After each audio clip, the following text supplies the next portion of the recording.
Hello and welcome to the Success Showcase. I'm your host, Eric Lopkin from the Modern Observer Group. And with me, as always, is Chip Januszewski from the Happiness and Success GPS. Chip, how you doing this week?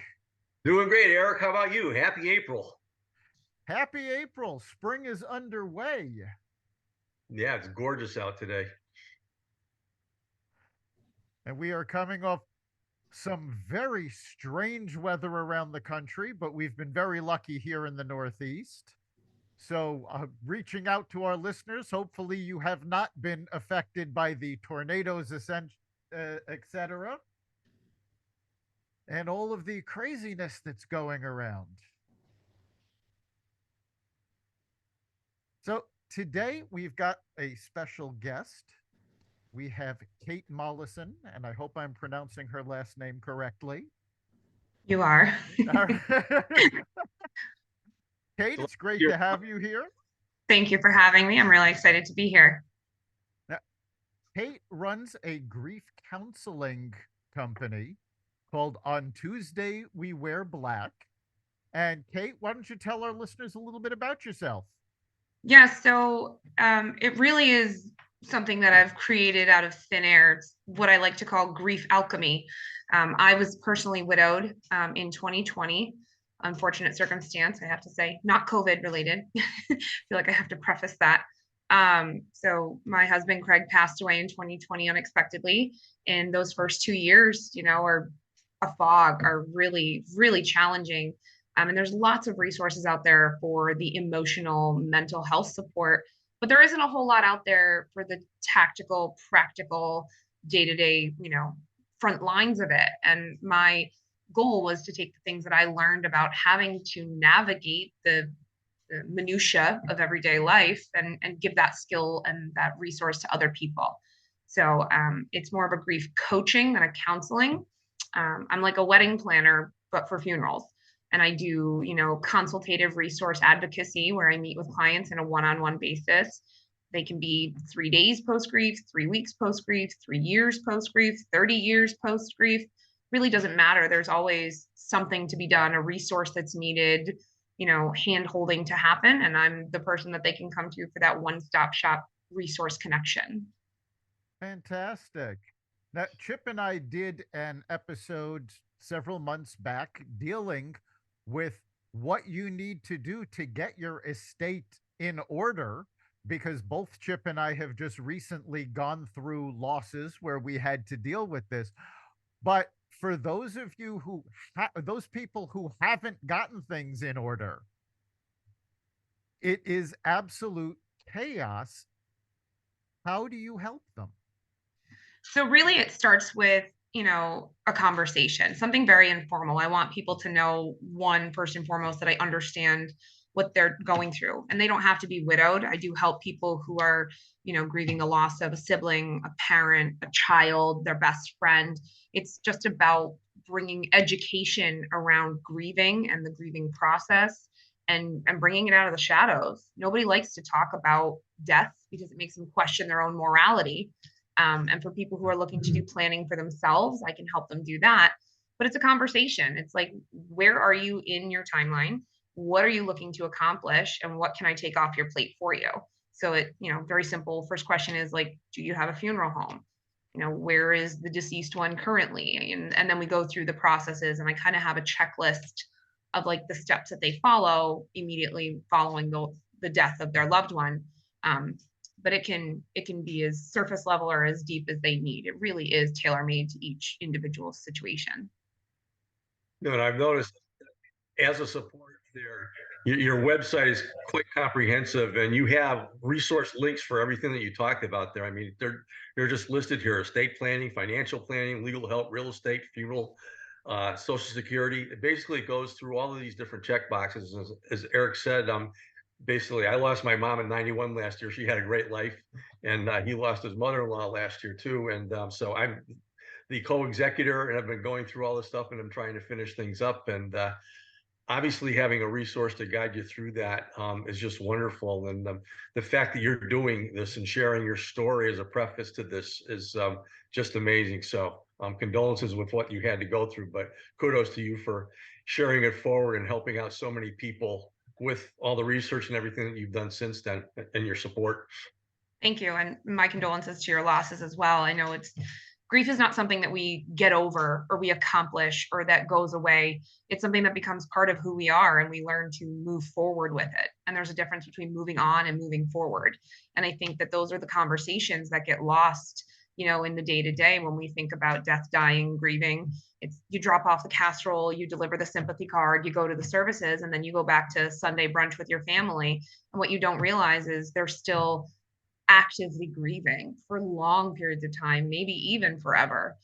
I'm real comfortable crying in the grocery store now. So, you get very good at being vulnerable and being raw. And not everybody is that type of person, and that's okay. But what I want to do for people with the resource consulting is to give them someone who can give them that time back.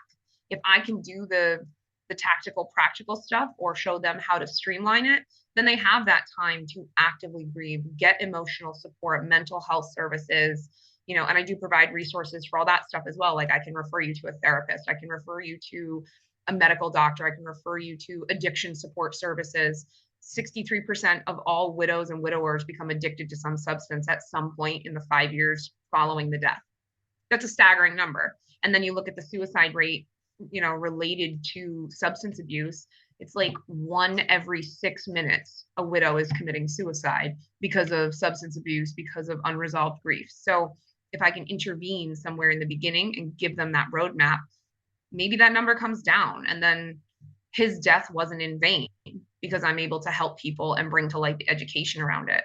And so thank you for mentioning the website. It is a free educational resource blog where for the people who don't want the consultative services, I do anecdotal based monthly blogs, different topics. I think this past month was the dividends of death. So I talk about financial planning and insurances and different life insurance policy types. And I got to interview a couple of really great individuals who I met at the networking group where I met Eric. And they gave some great information about how to set yourself up for success and how to help people, once they've experienced that loss. Where do you find the information when, I didn't know my husband had a life insurance policy. And then when I found it, it was like, well, what do I do with this? So giving people that roadmap before something bad happens just cuts the trauma off at the pass. That you were talking about the numbers of widows that have commit suicide and deal with grief, but you had also given me another number when we met at the networking event, and I'm forgetting the exact number, but it was the percentage of widows that were younger than we expected. 50% of all widows are under the age of 60. Yeah, that's something most people don't think about. They think when they're going to have to deal with this, they'll be much older, they'll be more settled, and that's just not the case. Now, you were a very young widow when all of this took place, and you lost your husband 2 years ago. What was the biggest surprise that you encountered afterwards that you had to deal with? Similarly to what you just said, that all of the resources out there, all of the support groups, all of the pamphlets and information are, I hate to say it, but pictures of old ladies, and nothing against them. But at the same token, there was nothing that resonated with me as a then 32-year-old with 2 small children. I felt very lost and very isolated and very alone. And all of that information was very much targeted as like, they lived a good life and you'll be okay because you're getting Social Security. And I'm like, but that's not exactly the case. And then in going through the process, finding out these numbers, it surprised me even more that there weren't more resources for, younger women. And I don't just specify widows. I do work with widowers, but statistically speaking, men die first. So, so we have to play the numbers game a little bit. But all the resources out there are either strictly mental health, which is necessary, or they're aimed at women in their 70s and 80s, and it's not helpful for women my age and younger, that bracket. So when you saw these programs that all had pictures of 70-year-olds, 80-year-olds, did that, as a younger person, did that put you off? Did that make you concerned that maybe these services weren't for you and made it a little harder for you to find what you were looking for? I'm very much a type A, so I'm going to read anything that gets put in front of me and not knowing, which direction was up. I'm the type of person where like I'll cry about that later. I need to figure out, where the surface is. And having two small kids and my older disabled parents who were living with me at the time, I didn't have an option to not move. So that really was the motivation for me. But not everyone has that situation or that, drive. And that's perfectly okay. But so here I am, 2 a.m. thumbing through 37 pages of Google trying to find things like, how do I file probate? How do I collect a life insurance policy? How do I, find out if he had a life insurance policy? How do I sell a house, get life insurance, file taxes? He did that for me. And I felt I'm an intelligent woman. I've got 2 college degrees. I work very hard. I like to think of myself as well spoken. But there was lots of stuff that all of a sudden I was like, oh my God, I don't know what I'm doing. And then, even reading those resources because I'm that type A, there just wasn't any pertinent information. So it ultimately was a waste of my time. I'm glad I read through them because now I have a better understanding of like the broad spectrum support that's out there. But for women who aren't going to read through everything, it must get very frustrating. And I wanted to give up several times, but I just couldn't. I didn't have the choice. Yeah, as we had discussed on our previous podcast, I had the situation where when my father-in-law passed away, we gave my mother-in-law a checklist of things she had to do. Yeah. And the funeral home gave her a checklist of things she had to do.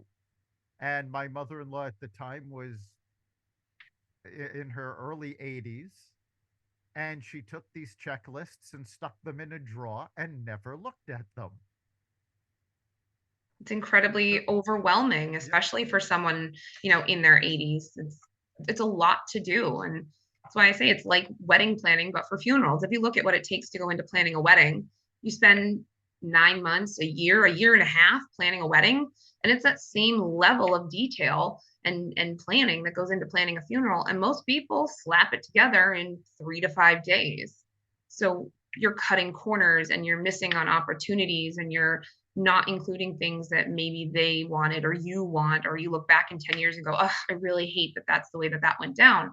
Wouldn't you rather look back in 10 years and be like, yeah, we really honored this person. We really did right by them and have a little bit of closure and have a little bit of peace with the situation. So one of my other blogs I do is I put the fun in funeral, and it talks about the funeral planning services and really like goes at length into what it is. And I don't think people realize how much is involved in planning a funeral.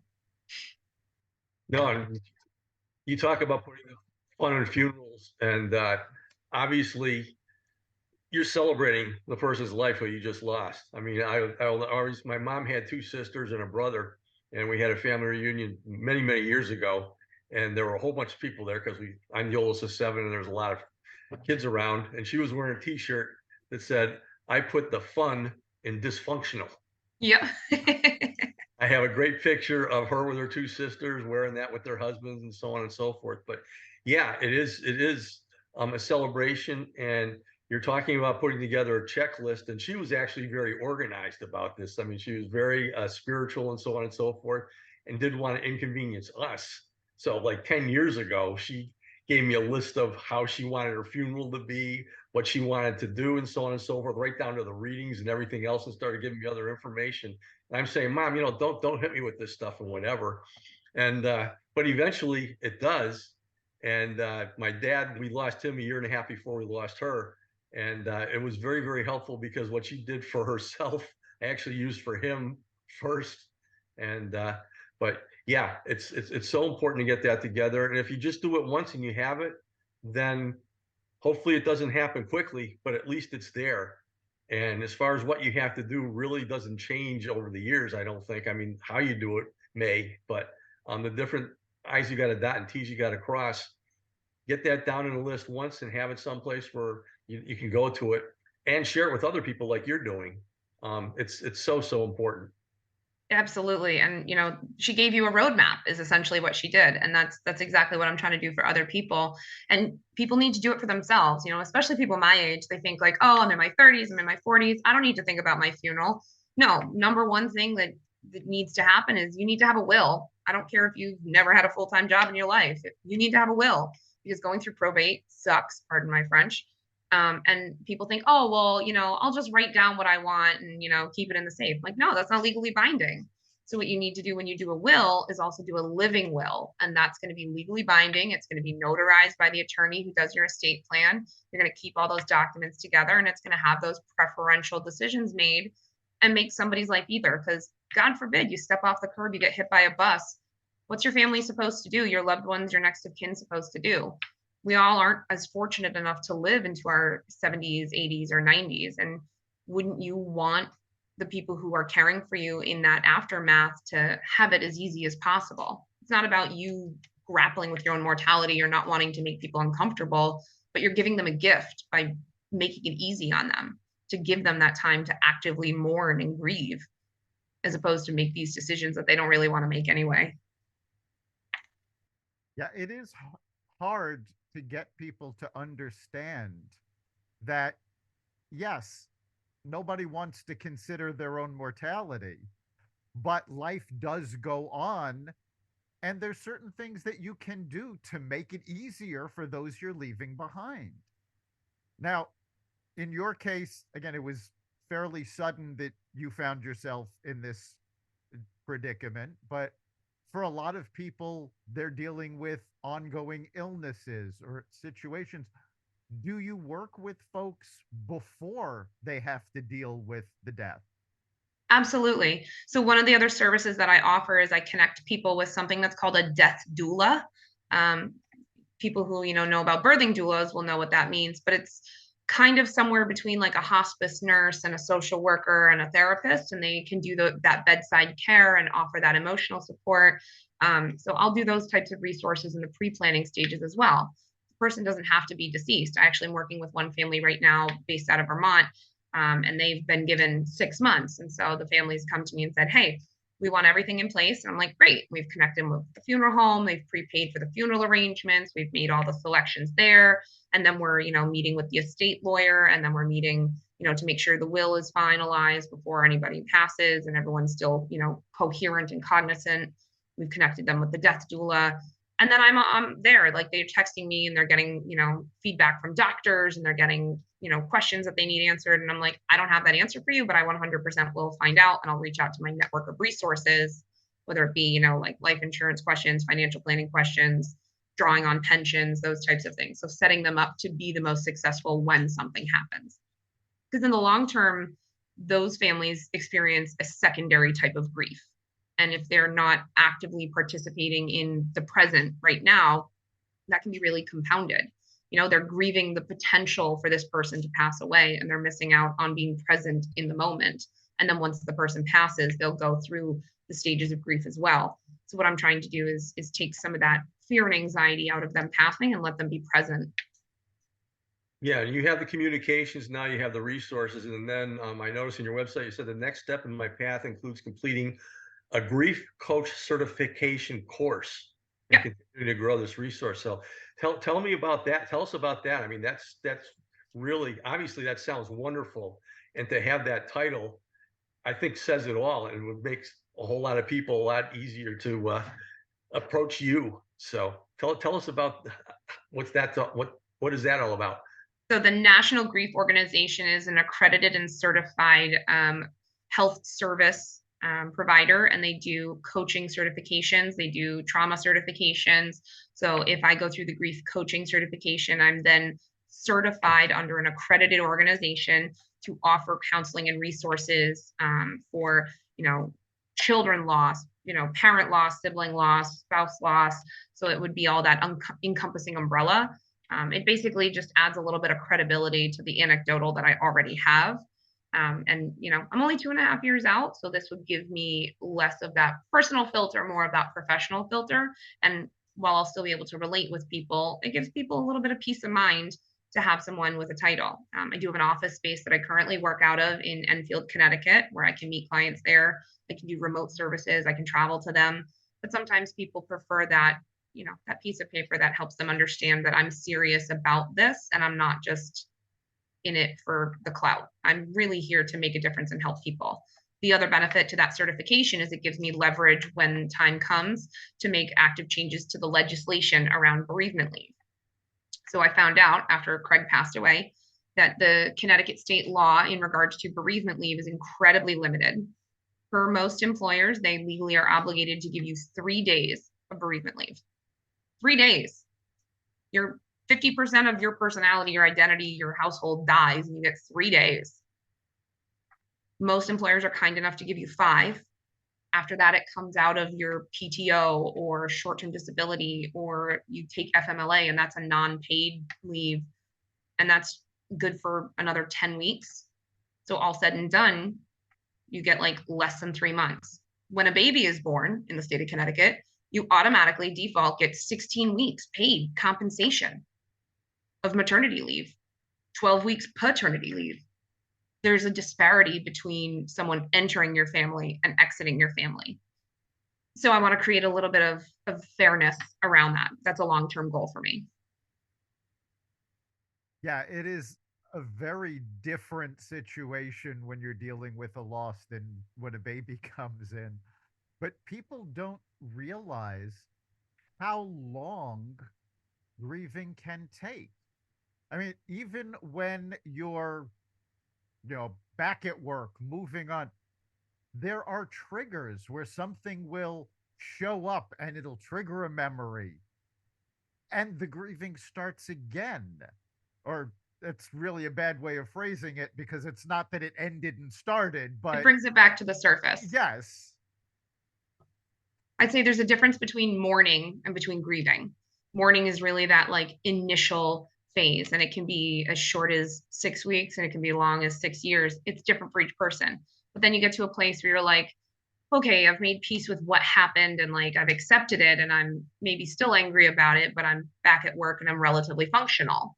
And that's grieving, and that's when you go to the grocery store and I see his favorite Italian ice on sale and I burst into tears and have to sit on the floor at Stop and Shop and people look at me and literally step over my legs and are like, weirdo. Like you get really comfortable at it. Or I had to abandon a cart. I think I was at Target. I had to abandon the cart because like I got a whiff of his cologne on somebody else and I just like lost it. I had to leave. I literally had to leave the store.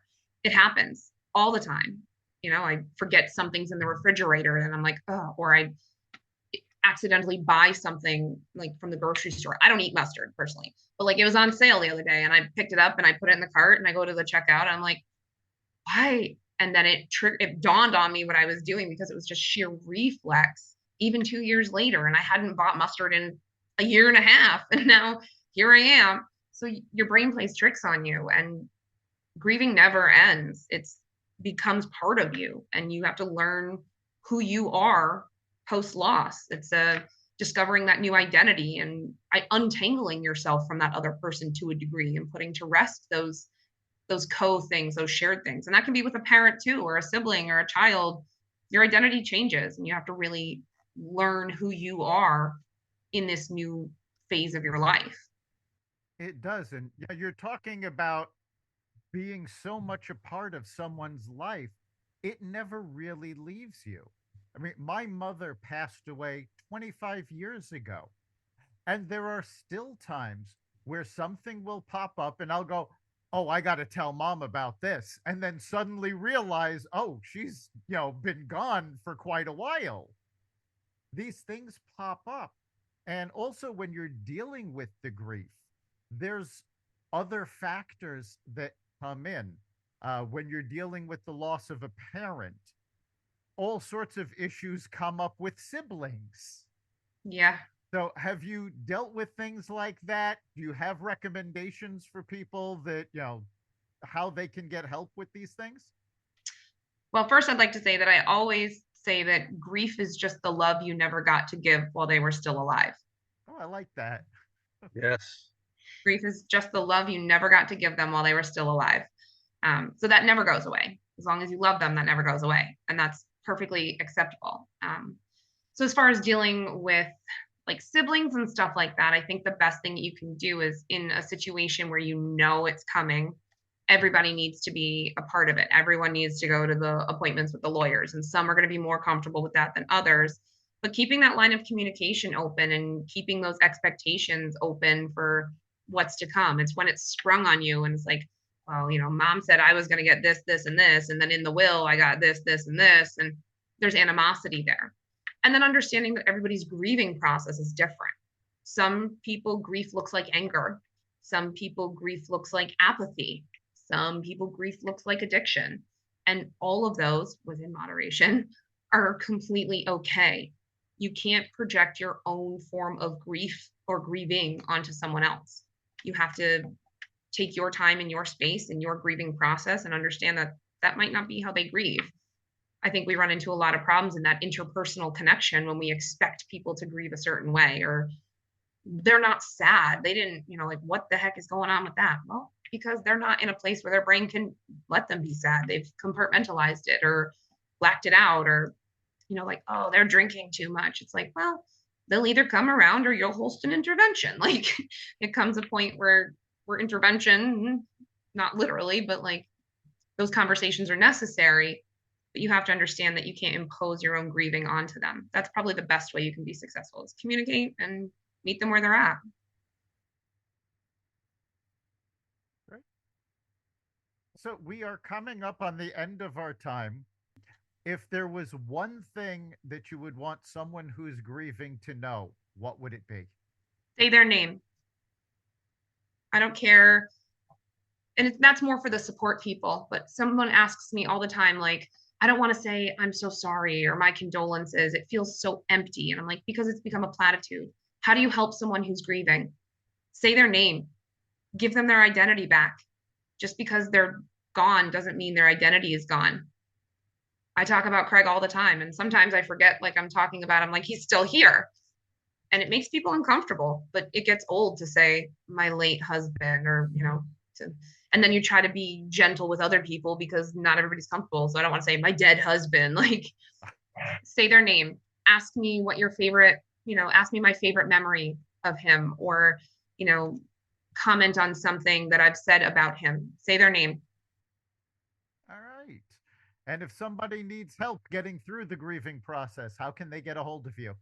I would love for people to visit the website. It's www.otwwb.com. On Tuesdays, wewearblack.com.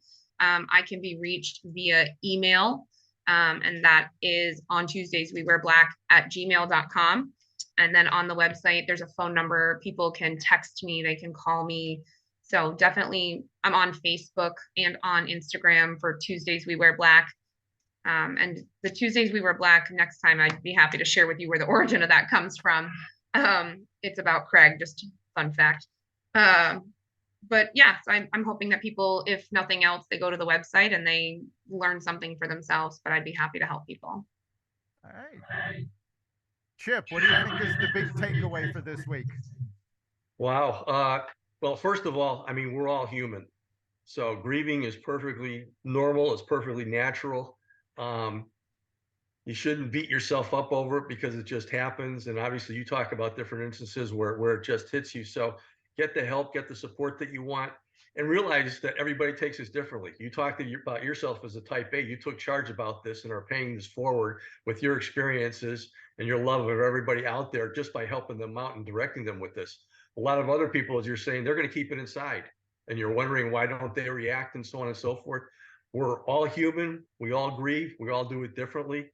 So thank you so much for the support that you're giving everybody. I love the grief coach certification, because the bottom line, the fact that you're taking it and the fact that there's something out there really, really brings a whole lot of credibility to that whole situation. So it's fantastic that you're doing what you're doing, and just keep on doing it. God bless. Thank you. Yeah, I think for me, the big thing for people to remember is, grieving is one of the most difficult things anybody goes through, losing a loved one, but you are not alone. There is support out there. There is help out there. Reach out, Get the help you need. Don't try to shoulder all the burden.